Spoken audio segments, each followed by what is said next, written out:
Yeshua and his prophets? Or do you administrate love and mercy as the greatest Torah command? If you are part of the letter that kills, and that administration, know this. Listen carefully. I don't want you to miss this. If you are part, and you know you're part, and you don't see any need to change, and to submit to the administration of the Ruach HaKodesh, and not the prior administration of men trying to teach Torah, if you are part of the letter that kills administration, the letter kills, the Ruach gives life to the Torah. Know this, and know this very clearly. Thus says Yahweh. Yahweh will remove you from your position, but he will not remove his prophets who declare his full counsel in his love. I'll say that again. Those who refuse to change the way they minister Torah, they will be removed. Yahweh will not remove his prophets who declare his full counsel in love. Can I hear a good amen? Amen. So the question we need to ask ourselves is, what administration are we submitted to? We're committed to teaching Torah to returning Ephraim, and even to some Yehudites. The question is, under what administration will we be doing our ministry? Under the administration of the Ruach, or the administration of condemnation? For the letter kills, but the Ruach gives life. Wow. We will be teaching Torah to returning Ephraim. What administration will we be using when we administer these things?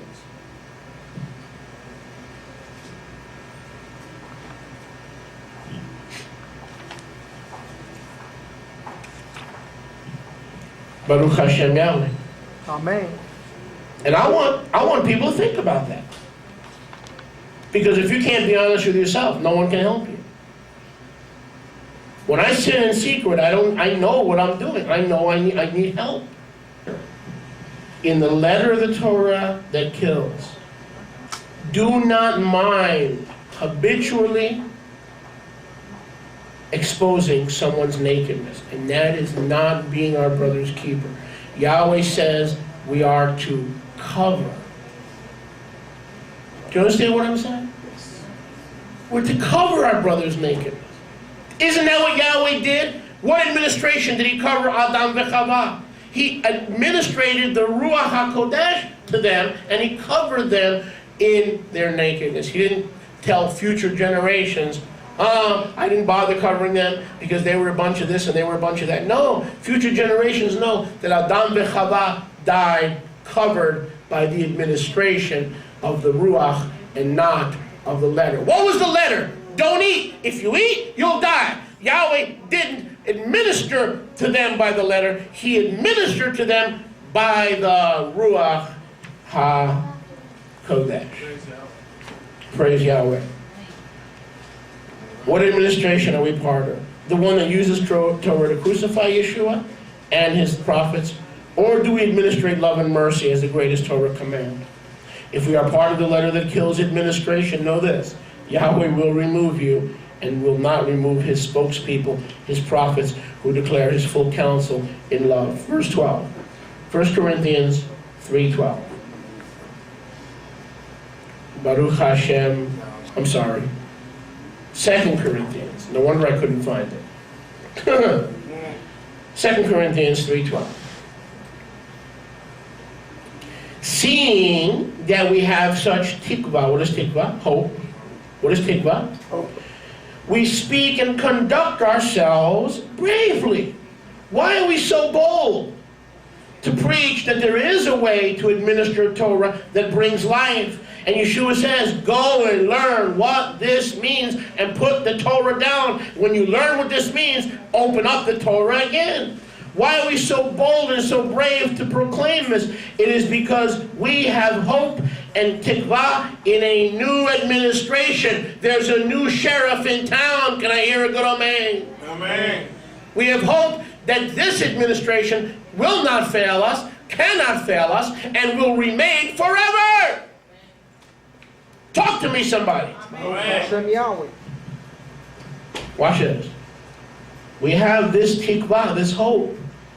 And we speak about this hope. We conduct ourselves bravely according to this hope. The hope that the administration of the Torah by the Ruach exceeds anything that man can come up or concoct in their own depraved mind. I said, go and learn what this means. Do you understand what was happening right there in Matthew 9 when Yeshua was telling people who taught him the Torah? After all, he wasn't born knowing the Torah. He was a young boy and he had to be raised up and educated in the Torah. He was telling the people who taught him the Torah and knew the Torah by heart, you bunch of sinners, I came for you. I didn't came for the mercy crowd. I came for the letter that kills crowd. You! You talk about boldness, you talk about bravery, and that's the same boldness and bravery we can have when we know that the reason for learning everything that we're learning is to be more like Yeshua, not to start a sect or to confuse people or destroy people's lives. Because Yeshua said to Yochanan, when he said, do you want us to call fire down from heaven and destroy the Samaritans because they're not like us? And what did Yeshua say? You don't know what kind of ruach you're from. The Son of Man, Ben Adam, did not come to destroy men's lives, but to save. And only you can ask yourself, has your administration of Torah resulted in lives destroyed or in lives healed and put together? Now, if you're preaching the word in love and you're preaching the word in mercy, and people are destroyed because they hold Yahweh as wrong or in error, that's not your responsibility. Amen. If you're preaching the word in love and the Ruach, and you're not condemning anybody, you're just saying and declaring and proclaiming what Yahweh has already said, and people use those things to destroy their lives and to destroy others, administering it by the letter, but you've administered it in the spirit, you are not responsible for them turning around and using Yahweh's word to destroy others and destroy themselves. Example, back to plural marriage. Example. Plural marriage, Yahweh says in Deuteronomy 21, if a man has 2 wives, so blah, blah, blah, blah, blah. Exodus 21, if a man has 2 wives, you shall not diminish the rights of the first and give everything to the second. But if someone who is allowed to pursue plural marriage turns around and abuses the first wife and says, you have 2 hours to get with the program or your ass is out of here. Now, wait a second. Now they're taking a Ruach administration of the Torah, and what are they doing? They're taking the letter that gives them an allowance and using it to abuse someone else through force and through intimidation. Yeah. And so they are administering that same allowance in a Pharisaic letter kills method. Oh, man. See what you see the difference? Oh, yeah. Praise Yahweh for my wife. Ultimatums. Because my wife wants what Yahweh wants. Amen. I don't need ultimatums. I don't need to threaten her. She doesn't need to threaten me and manipulate.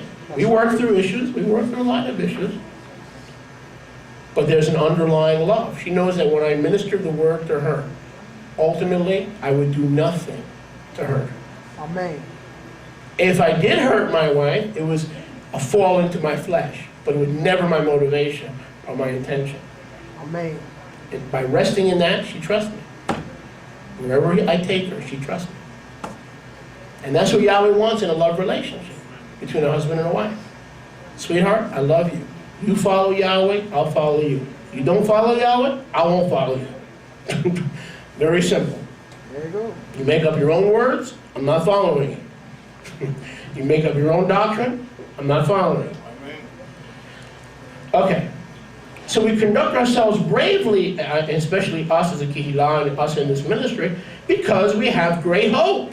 Yes. That we can actually use the Torah to build people up and not to condemn them with administration where the letter kills, but the Ruach gives life. Can I hear a good amen? Amen. Look at verse 13. We don't want to administer the Torah as Moshe, who put a veil over his face, that Bnei Israel would not look at the Tiferet that was not lasting. So in other words,